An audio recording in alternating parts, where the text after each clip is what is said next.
school. That's great. Thanks for being part of the tour. You guys are amazing supporters. Let us know what's going on with Ontario Truck Driving School. Tell us what's new there first. Let's get started there. I'm glad that we're running. They only shut us down at the beginning of the COVID, and now they added us to the essential service. Right. So we've been going since I guess since July of last year. All right, so things are going good. I'm so glad that we didn't have to shut down again. We can only take so much of that. Right. And again, this is to support the trucking companies and the carriers, because they do need drivers, and this is the reason why they kept us going, to support them and feed them more drivers. Okay. Did the training increase for you with the pandemic? Did you find like carriers trying to get more corporate training because they couldn't get people together, you know, and have you guys do it? Definitely. After we came back, so not only we had to deal with the ones that were put on hold because of COVID, then we also had the new people coming in, plus the carriers training their own people and so on. They were sending them through the program, and the Canada-Ontario Job Grant, COJG, still also available for carriers to tap into, so that way they can train their own drivers. And a lot of them, if they have under 100 employees, they're getting refunded about 83%. Oh wow! So I would like to encourage a lot of the employers, if they have or if they need drivers, is to try to look on the inside, and then promote these people and send them in for training. And the cost is by the time they get the refund and so on, we're looking about 17%. It's cheaper than training your own people. So definitely, I would think I would ask employers to look into it. Right. And you guys are doing a lot of work with heavy equipment. You were saying that that's stepping up. Is there a reason for that? So heavy equipment, recently the second career program, they increased how much they're willing to pay per student. So there used to be a limit of 10,000 per student. Now they increased it up to, say, 20,000 or 22,000. So now we're able to add heavy equipment courses to the AZ. So a lot of them are taken. We have a package called AZ 5-piece of equipment, five-piece of equipment. So a lot of them are taking that one, and I think it's great for the construction industry as well, where you have some fresh operators coming out, and they'll have their AZ as well. So they can do either or, and even if you want to be a heavy equipment operator, it's nice to have your AZ, so that way you can also float the equipment. Well, you need to, and a lot of people, that's what, especially if they work for like a smaller construction company, there's more than one job that they're responsible for, and it might be floating one day or working something another day. Yeah, they always, when these construction companies are asking for heavy equipment operator, they always put in their AZ license is an asset. So definitely I always try to encourage people to take the AZ along with the heavy equipment, and that way they're set for life. They can be doing heavy equipment, or they can be driving a truck or driving a dump truck, whatever. So it's a good course. So if someone's not sure whether it's someone just looking, or a corporate partner looking for training, you guys do customized training, right? So it's best for them to maybe just even call you and say, here's what we'd like to do, what can we do, that kind of thing? Definitely, yeah. For employers, we can customize the course any way they need it. We don't have to stick to a certain course.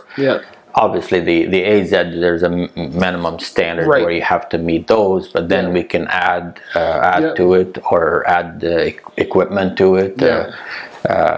And the same with their experienced drivers, if they need anything defensive driving, or if they want to hire us to do road tests when they're hiring someone, we also do that for them. A lot of companies find that more convenient, and also they're getting an outside opinion, a third party road testing. So that way, if somebody doesn't make it, they're off the hook. We're the ones that give them the, And a lot of companies might be specialized, like a lot of safety people have never really driven. They're safety people maybe in paper, or they have the background of training, but they may not have the road experience, right? And that's where, coming here, you get instructors who also have road experience and can really help them. That's true. I mean, we have companies that call on us because we have 9 locations in Ontario. So they may have a safety rep, and he's located, let's say, in Mississauga. So he doesn't have time to travel to different locations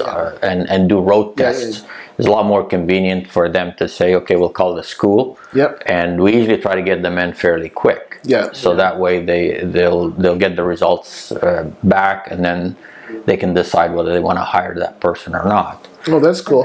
And I guess you got so many locations. I imagine a corporate partner that has multiple locations themselves, this would be easy, you know, like just let's send them to London, Hamilton, Niagara, wherever they might be, go to the closest location. They don't have to, and they're not dealing with like different schools or different training partners or anything like that, right? That's true, yeah. You're right. If they have multiple locations, we also have multiple locations, and they just want to make one phone call. The billing goes to one place, and they don't have to worry about... that 9 people who want to be trained, you can send all of them to a separate location if you want, right? You guys are doing that. And you mix them in with your school, or you could fit them in either way, We can fit them in. We always have instructors in each location, because a lot of the road tests are about 2 hours, so we'll fit them in anywhere on any day. Oh, good. And we can do it either with our own equipment, or they can even bring their own equipment with them. If they feel more comfortable bringing their own equipment, we'll take them out with their own equipment. All right. So if anybody's looking for either funding information or corporate training information, or even just if they're looking for themselves as a career information, then definitely. And we help a lot with the funding application. I make it as easy as possible. So definitely, if they can make the call or email me, I can make it quite easy for them to apply. And I've seen some being approved within a couple of weeks. So as long as you put all the stuff together and submit it the way it's supposed to be submitted, it doesn't take long for approval. So and we've used it ourselves to send instructors, you know, to go and take extra courses. So that program is great. I mean, we used to pay 100% of the fee before. Now at least we get some of it back. Oh, that's good. I encourage any company to look into it. Yeah, and financing can be intimidating, so it's good to have someone like yourself who can walk them through it and say, okay, here's what you need to make sure in order to help get approved or what have you, right? For sure, I'd help with that one. The other thing that we just seen come through is there's also wage subsidies for taking on new drivers, up to $7,500. Oh, wow, okay. Is it CTHR?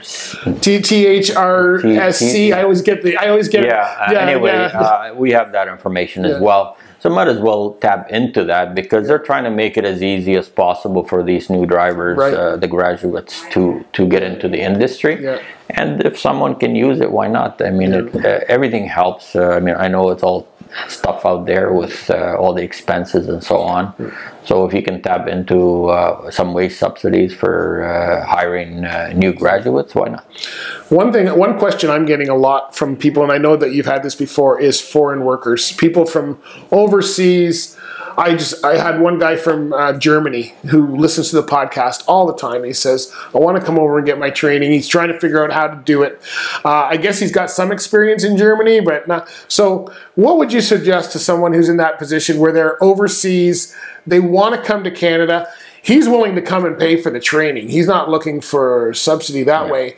But it's the whole getting a job afterwards here in North America that is the real problem. What are you suggesting to people that... somebody coming in, like with our courses, because they're not too long, you're looking maybe about 2 months. A lot of them can come in on a on a visitor's visa, take the course and get their license. First, they have to get their car license first. Ontario has certain, they have exchange policies with certain countries.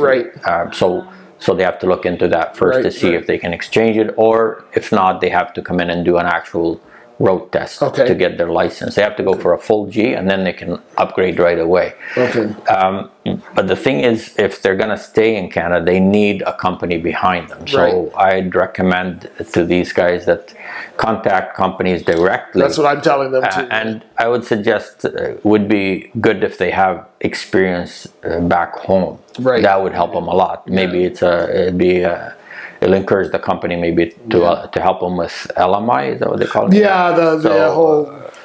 That's what it is.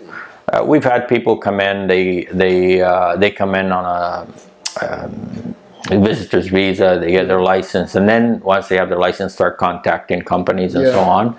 So yeah, dude, I don't know if companies still do that. I am constantly working on this foreign workers thing because it's a real. I must get that question at least 2 to 3 times a week, and I can't answer it more than what you just said. Yeah, you know, contact the companies a lot of the time. But yeah, it's a tough one. I think if they have experience back home, might make it a little easier for companies to work with them.